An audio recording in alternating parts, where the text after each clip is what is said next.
Geliefdes, ons gaan voort met die behandeling van artikel 1 van die Nederlandse geloofsbelijdenis, waarin ons die volkomenhede, of anders gesê ook die hoedanighede van die Here bely.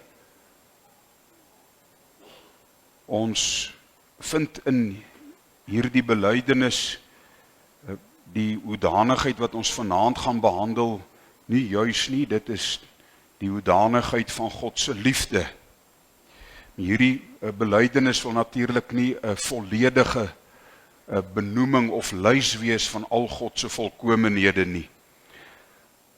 Kom ons luister uit die Here se woord na die eerste brief van die apostel Johannes, en ons lees van vers 7 tot en met vers 21.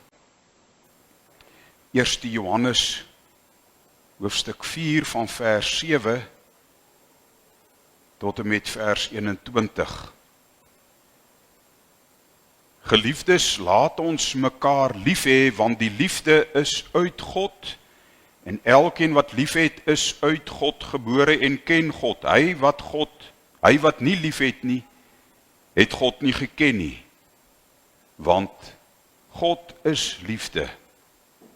Hierin is die liefde van God tot ons geopenbaar, dat God sy eniggebore seun in die wêreld gestuur het, sodat ons deur hom kan lewe. Hierin is die liefde. Nie dat ons God liefgehad het nie, maar dat hy ons liefgehad het en sy seun gestuur het as 'n versoening vir ons sondes. Geliefdes, as God ons so liefgehad het, behoort ons ook mekaar lief te hê. Niemand het God ooit aanskou nie. As ons mekaar lief het, bly God in ons en het sy liefde in ons volmaak geword. Hieraan weet ons dat ons in hom bly en hy in ons, dat hy ons van sy gees gegee het. En ons het aanskou en ons getuig dat die Vader die Seun as verlosser van die wêreld gestuur het. Elkeen wat bely dat Jesus die Seun van God is, God bly in hom en hy in God. En ons het die liefde wat God tot ons het leer ken en geglo. God is liefde. En hy wat in die liefde bly, bly in God en God in hom. Hierin het die liefde by ons volmaak geword, dat ons vrymoedigheid kan hê in die oordeelsdag, want soos hy is ons ook in hierdie wêreld. Daar is geen vrees in die liefde nie, maar die volmaakte liefde dryf die vrees buite, want die vrees sluit straf in. En hy wat vrees, het nie volmaak geword in die liefde nie. Ons het hom lief, omdat hy ons eerste lief gehad het. As iemand sê, ek het God lief en sy broeder haat, is hy 'n leienaar, want wie sy broeder wat hy gesien het nie lief het nie, hoe kan hy God lief hê, wat hy nie gesien het nie? En hierdie gebod het ons van hom, dat hy wat God lief het, ook sy broeder moet lief hê. Broers en susters, in 1 Johannes 3 vers 16 lees ons, hieraan het ons die liefde leer ken, dat hy sy lewe vir ons afgelê het, en ons behoort ons lewe vir die broeders af te lê. Dan in vers 8, hy wat nie lief het nie, het God nie geken nie, want God is liefde. Hierin is die liefde van God tot ons geopenbaar, dat God sy eniggebore seun in die wêreld gestuur het, sodat ons deur hom kan lewe. Hierin is die liefde. Nie dat ons God liefgehad het nie, maar dat hy ons liefgehad het en sy seun gestuur het as 'n versoening vir ons sonde.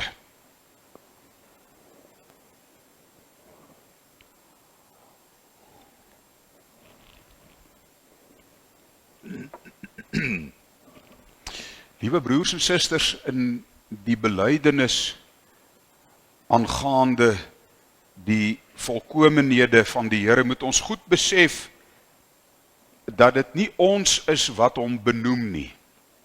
Ons is nie besig om met bekende terme die Here te probeer beskryf nie. Met ander woorde, ons is nie besig om 'n begrip met 'n bepaalde betekenis te vul en dit dan aan die Here te koppel, om 'n beskrywing van hom te probeer bied nie. Ons is nie besig om iets aan hom toe te ken nie. Dis ontsaglik gevaarlik. As ons dit doen, dan is ons nie meer besig om die Here se openbaring aangaande homself gehoorsaam te bely nie. Nee, dan is ons besig om oor hom te filosofeer. En ons het in die vorige 2 preke ernstig daarteen gewaarsku. Dan het hy in ons koppe 'n wetenskaplike objek geword. Ons het byvoorbeeld verlede week gehoor dat die belydenis aangaande die Here se onveranderlikheid ten diepste handel oor sy trou, oor sy getrouheid. Hy is getrou aan sy woord en sy beloftes. Ons moet alle wêreldse, rasionalistiese en Griekse idees van wat onveranderlikheid is uit ons koppe uithaal. Want anders begin ons begrippe aan die Almagtige toe te ken. Ons mag nie dit doen nie. Ons moet vanuit die woord uitdink, vanuit die openbaring. Met ander woorde, sodoende is dit nie juis mense wat die Here benoem as getrou nie. Hy word dus nie deur ons idee van getrouheid bepaal nie. Nee, hy bepaal wat getrouheid is. Kan jy sien? Dis nie ons wat hom benoem as getrou nie. Hy bepaal, hy openbaar dat hy getrou is en hy openbaar met ander woorde ook wat. Miskien klink dit vir u soos haarklowery, maar dis baie belangrik dat ons dit moet besef. Hy is getrou en alles wat daarmee stry is ontrouheid. Dink byvoorbeeld ook aan sy almag, voordat ons by die liefde kom. Hy bepaal wat almag is. Almag, die almag van God is nie 'n filosofiese konsep waardeur ons 'n opperwese het wat alles kan doen nie. Jy moet nooit van God praat as 'n opperwese nie. Hy openbaar homself ook nie so nie. Met ander woorde, almag is nie 'n begrip in ons verstande waarin ons kan verstaan iemand kan alles doen. Dan vat ons daardie begrip en dan beken ons dit aan God toe nie.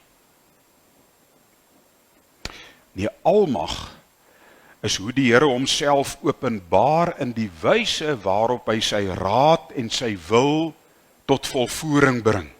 Dis almag. Almag beteken nie om alles te kan doen nie.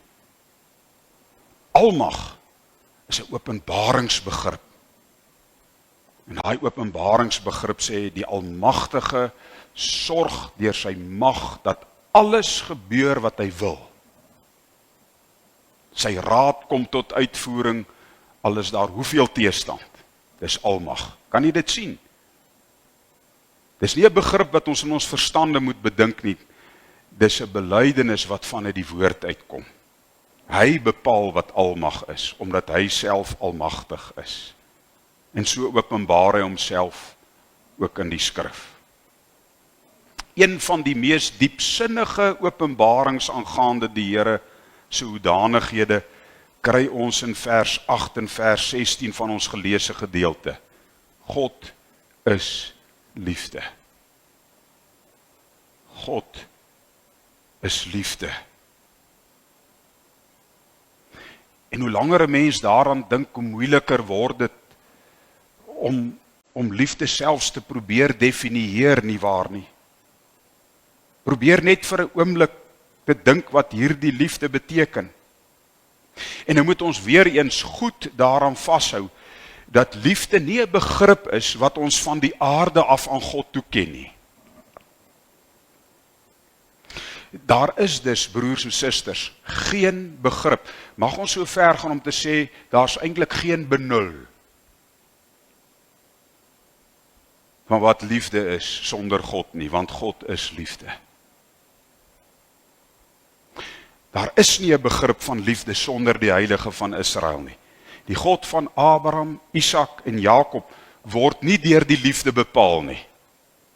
Met ander woorde, daar is nie 'n begrip liefde en dan voldoen hy daaraan nie. Hy bestaan ook nie uit liefde nie. Anders sou ons kon sê die liefde is God. Hy bepaal wat liefde is. Wie hy is, bepaal die liefde. Kan jy dit sien?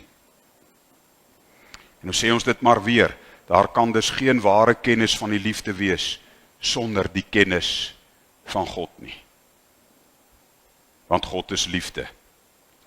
En hierdie woorde van Johannes, God is liefde, openbaar die Here dus, dat sy ganse werksaamheid gekenmerk word deur liefde.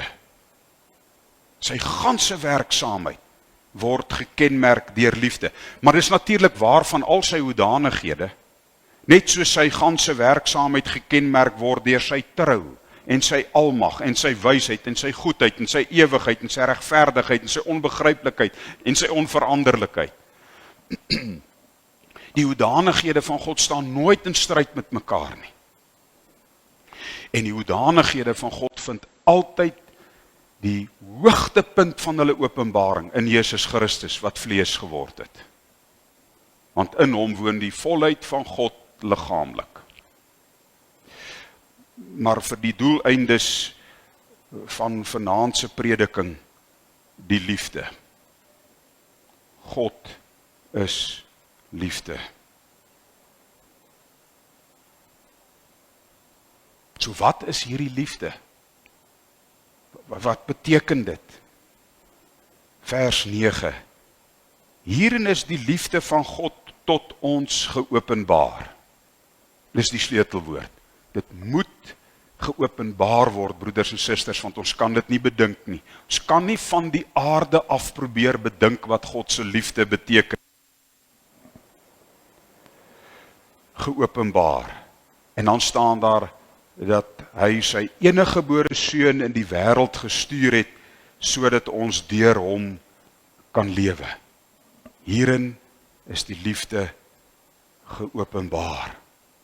En dit word weer beklemtoon deur vers 10, as die apostel skryf dat die liefde nie daarin geopenbaar is dat ons God lief gehad het nie, maar dat hy ons lief gehad het en sy seun gestuur het as 'n versoening vir ons sondes.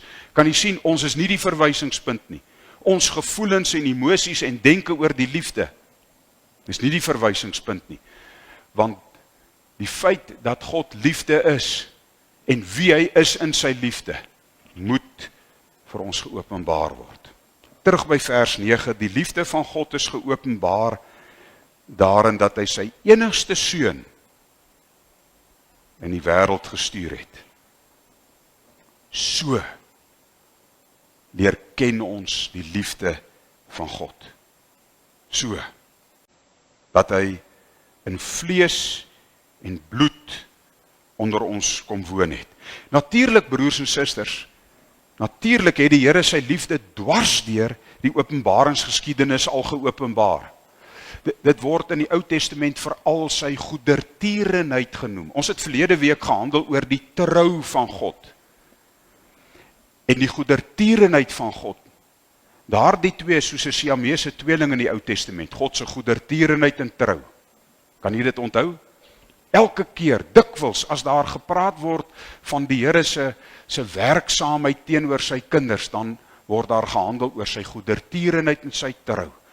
So die Almagtige betoon sy liefde teenoor sy kinders, van die vroegste tye af aan. Hy openbaar hoe hy hulle red, en hulle gebede verhoor, en hoe hy hulle vergewe, hoe dat hy in gemeenskap met hulle leef, hoe dat hy homself aan hulle openbaar, dis beslis so. Maar die dieptepunt, die volheid van daardie openbaring van sy liefde, vind ons in die vleesgeworde woord, in Jesus Christus. Die Almagtige se liefde is dus 'n liefde wat bewys word, broers en susters. Dis iets wat hy gedoen het. Kan jy sien, die liefde van God is 'n daad. Dis 'n daad. Dis iets wat hy doen. En nou weet u, waarin vind ons weer eens die saamtrek van die liefde van God. En dis hoekom ons 1 Johannes 3 vers 16 ook gelees het. Hieraan het ons die liefde leer ken. Leer ken, dit is nogal belangrik. Dis nie net dat ons van daardie liefde weet nie, ons het dit leer ken. innig leer ken. Hierin het ons die liefde leer ken, dat hy sy lewe vir ons afgelê het. Dat hy sy lewe vir ons afgelê het. Kan jy sien, die liefde van God is iets wat ons nie kan bedink nie. Dis hoekom dit aan ons geopenbaar moet word. Die ganse openbaring, broers en susters, en ons sê dit met groot sekerheid. Nie kan dit met groot sekerheid vanaand omhels. Die ganse openbaring, die totale volheid van God se liefde is geopenbaar in sy seun. Hy het niks teruggehou van die openbaring van sy liefde nie. Kan ons dit met ons verstande ten volle omvat? Nee, dit kan ons nie doen nie. Maar dit doen geen afbreek aan die openbaring. En dan vind dit sy dieptepunt aan die kruishout. Dat hy sy seun geoffer het. Al is Christus dus eindeloos meer waardevol as ons. Al is hy die heilige, al is hy die enige gebore seun van die Vader. Al is hy meer werd as die hele skepping saam. Wat doen die Vader? Hy het hom vir ons oorgegee. Hy het hom vir ons geoffer. En die seun self natuurlik laat hom offer ter wille van ons. So as ons iets wil verstaan, as ons iets wil ken van die liefde van die drie enige, dan is ons dus by die woord offerande. Dis wat hier geopenbaar word. Ons het die liefde van God hierin leer ken, dat hy sy seun geoffer het.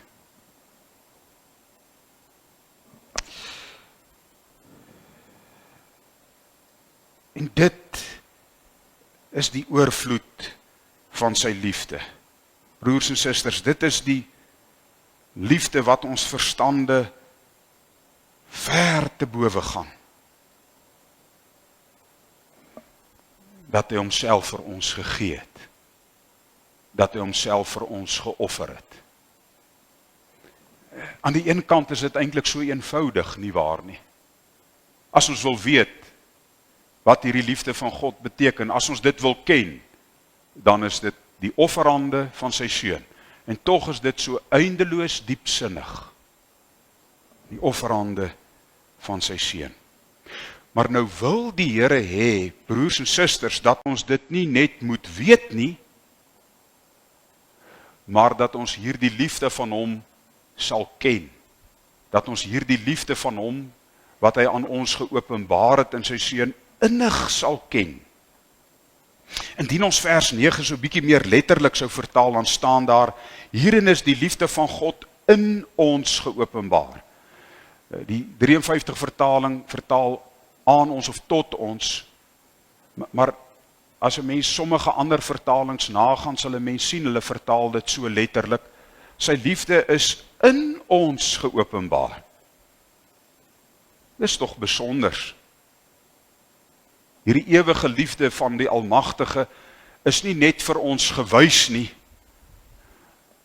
Daardie Almagtige se liefde wat aan ons gewys is, het ook neerslag in ons lewens gevind. Hy het op ons beslag gelê met daardie liefde. Hy het ons in besit geneem deur daardie liefde van hom.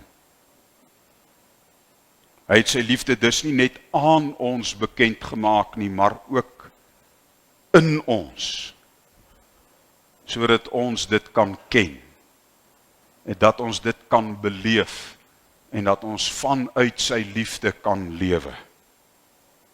Nou waarom sou dit so belangrik wees dat die Here sy liefde aan ons openbaar, sodat ons dit kan ken? Wel, eerstens, dit is die oorvloed van sy liefde waardeur ons gedring word om hom lief te hê. Ons het hom lief, omdat hy ons eerste lief gehad het. 4 vers 19. En tweedens, sodat ons mekaar kan lief hê. Vanuit hierdie hoofstuk is dit die groot opdrag, om mekaar lief te hê, lê dus volledig veranker in die wete, die besef, die kennis, die gemeenskap met die liefde van God. Anders kan ons mekaar nie lief hê nie. Indien ons die liefde van God in Christus nie leer ken het nie, kan ons hom en mekaar nie lief hê nie. En nogmaals, broers en susters, ons het dit al baie keer van die kansel afgehoor. 'n Mens kan nie gee wat jy nie het nie. Dis onmoontlik. Ons kan nie gee wat ons nie van God ontvang het nie. Wanneer ons dus nie vervul is met die kennis van God se liefde vir my en vir die gemeente nie, kan ek dit nooit uitdeel nie. Dis hoekom dit so belangrik is, dat ons die liefde van God sal ken. As ek dus nie werklik glo dat Christus homself vir my geoffer het nie, hoe sal ek myself kan offer vir my geliefdes? Wat nog te staan, my naaste? Kan jy sien, dis slegs in die vervulling met die oorvloed van die liefde van God dat die gelowige die altaar kan bestyg. As jy wil weet wat beteken dit om my naaste lief te hê, dan is dit hierdie woordjie: offerande, broeders en susters. Want dis die wyse waarop God sy liefde aan ons geopenbaar het. En as ons nou wil weet, maar hoe moet ons naaste lief hê, dan beteken dit, jy moet jouself vir u naaste offer.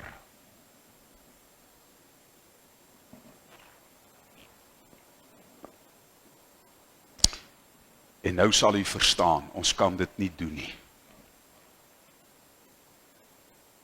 Ons, broeders en susters, is in onsself nie daartoe in staat nie, want dit verg almag om te offer, om werklik te offer, broeders en susters. Verg almag.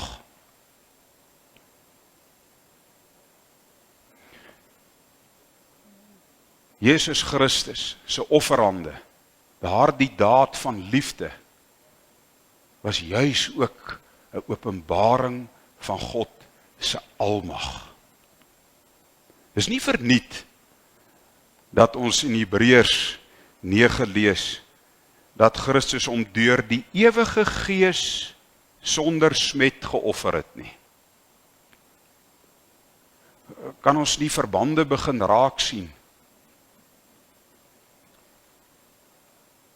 Liefde word geopenbaar in offerande. Offerande verg oneindige krag. Die krag van die Heilige Gees. En dit is hoe Jesus Christus homself geoffer het, deur die krag van die Heilige Gees. Maar is ook sodoende dat God sy liefde in ons harte uitgestort het, deur die Heilige Gees. Romeine 5 vers 5. Aangesien ons uit God gebore is, broers en susters, kan ons mekaar lief hê met die liefde waarmee die Vader die Seun liefgehad het, voordat die wêreld was. Hoekom? Omdat hy sy Gees aan ons gegee het. U sien, die krag van God se liefde is die Heilige Gees in sy werksaamheid. Dit is hy wat dus die harde liefde van God in Christus in ons inplant en dit in ons instort. Ons word vervul met die oorvloed van God se liefde deur die Gees se inwoning. Dit is dus slegs deur die almag van God se Gees dat 'n gelowige 'n lewe van offerande kan leef. Op geen ander wyse nie. En dit is daardie almag wat onlosmaaklik verbind is aan die openbaring van God se liefde. Broers en susters, ons het al baie preke oor die liefde gehoor, nie waar nie. Ongelukkig verveel dit ons dikwels.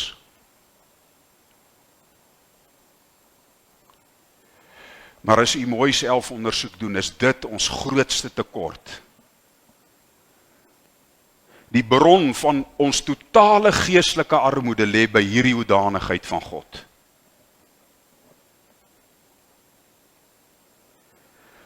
As ons werklik vervul is met die kennis van die liefde van God en die almagtige werk van die Heilige Gees, kan nie aan 'n tekort dink wat ons dan sou hê. As God ons met die oorvloed van sy liefde vervul, Watter tekort is daar dan? Probeer iets uitdink.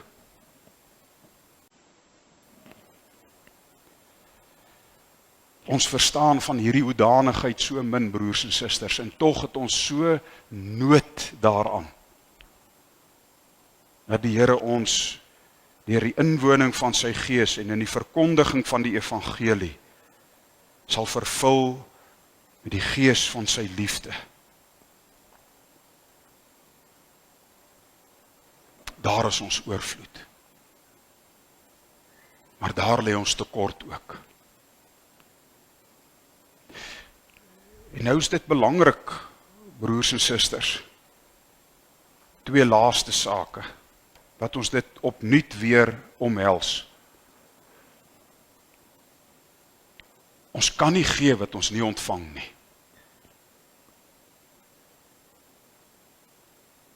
En ons kan hierdie liefde van God net ontvang deur die werk van sy Gees. Dis die enigste wyse.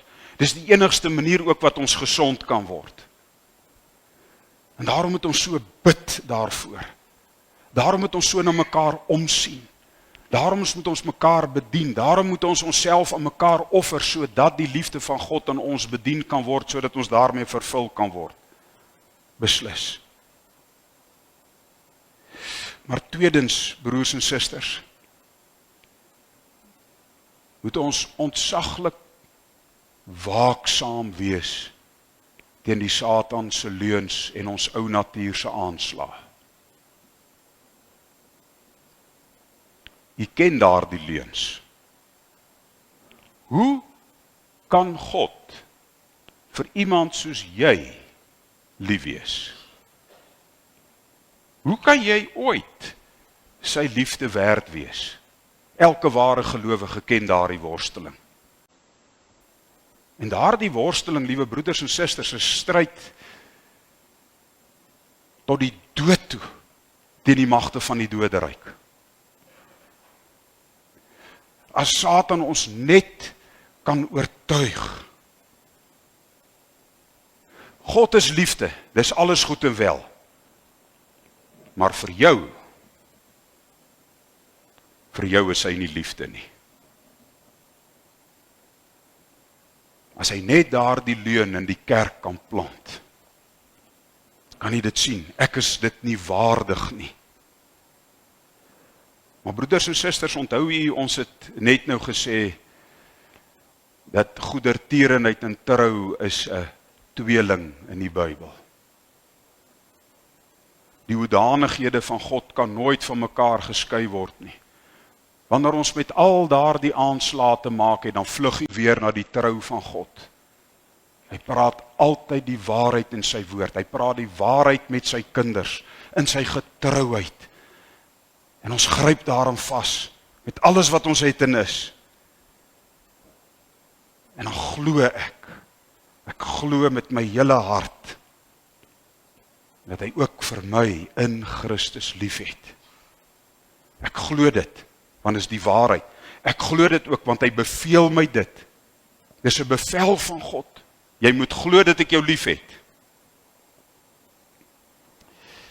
En dan word ek self 'n kanaal waardeur daardie oorvloed van sy eindelose liefde vloei. En ek 'n lewe van offerhande leef. Wat 'n diepsinnige openbaring. God is liefde. En dat hy dan sy kinders al hoe meer omvorm na sy beeld. Met ander woorde, al hoe meer omvorm om soos hy te wees. En sodoende, liewe broeders en susters, bepaal die eindelose liefde van God ook wie ons is. Amen. Kom ons dank saam.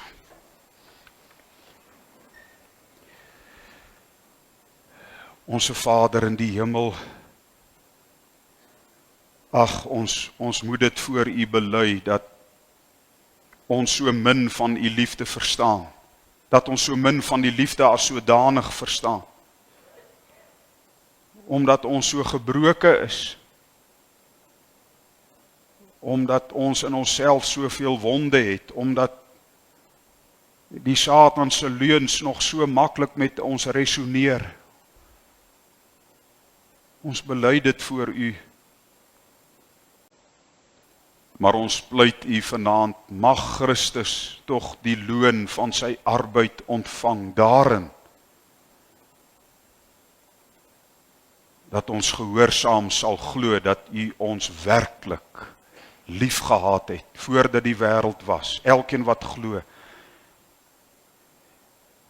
en dat U ons steeds waarlik liefhet, en dat U ons tot in ewigheid sal lief hê. Help ons om dit te glo, onse Vader. Ons bid U ook, dat U so deur U Gees in ons sal werk, dat U liefde, daarin ook U trou, in ons hele bediening sal blyk, in ons lewe van gehoorsaamheid aan U. Ons bid vanaand tot U, in hierdie saak is ons so afhanklik van U. Ons bid dat U ons tog sal verhoor, al verdien ons glad nie wat ons vra nie. Maar ons bid dat U ons sal verhoor, omdat Christus dit verdien het, dubbel en dwars. Dat U hierdie gebed sal verhoor, ter wille van Christus, hoor ons tog. En laat U liefde tog in ons lewens blyk, sodat U liefde ook in ons lewens heens mekaar kan begin blyk. Aan U bring ons toe al die lof en al die eer en al die dank en al die aanbidding en al die krag en al die mag en al die majesteit is U in onse Vader. Ons loof U dat niks ons ooit van U liefde kan skei. Daardie liefde wat U vir ons het in Jesus Christus, ons Here, wat homself laat slag het, wat homself vir ons geoffer het, sodat ons kan lewe.